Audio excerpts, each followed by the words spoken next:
ஒரு அமைதியான காலை. காற்று மெதுவாக மர இலைகளை ஆட்டிக் கொண்டிருந்தது. சிறிய கிராமத்து பாதையில் நாய்க்குட்டி ஸ்பார்க் ஓடிக்கொண்டிருந்தது.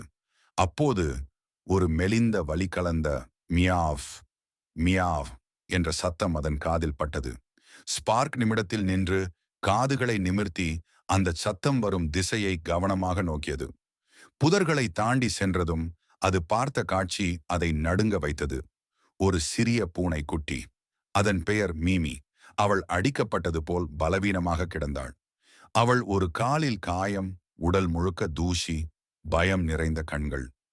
ஸ்பார்க் மெதுவாக அருகில் சென்று தன் மூக்கால் அவளை மெதுவாக தட்டி தட்டி, பயப்படாதே, நான் இருக்கேன் என்று புரிய வைத்தது. மீமி அவன் கண்களை பார்த்ததும் சிறிது நிம்மதியடைந்தாள். ஸ்பார்க் உடனே ஒரு முடிவு செய்தான். இவளை நான் விட மாட்டேன், நான் காப்பாற்றுறேன். அவன் மெதுவாக மீமியை தனது முதுகில் ஏற்றி தன் குடிலுக்கு ஓடி வந்தான். அங்கு அவனுடைய அன்பான உரிமையாளர் சிறு பாட்டி மாரி அம்மா இருந்தார். மாரி அம்மா பூனைக்குட்டியை பார்த்ததும் அச்சத்தில் கைகளை கூட்டினார். ஐயோ, குழந்தை, எத்தனை காயப்படுத்திட்டாங்க. அட ஸ்பார்க், நீயேதான் இதை கண்டுபிடிச்சியா? ஸ்பார்க் தன் வாலாட்டி ஆம் என்று சொல்ல முயன்றான்.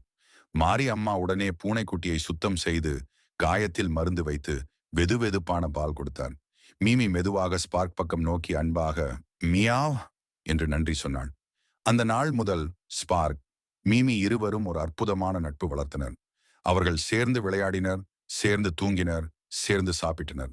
கிராமத்தில் எல்லோரும் சொன்னார்கள், நாய் பூனை என்றே இருந்தாலும் இதுதான் உண்மையான அன்பு, இதுதான் உண்மையான நட்பு.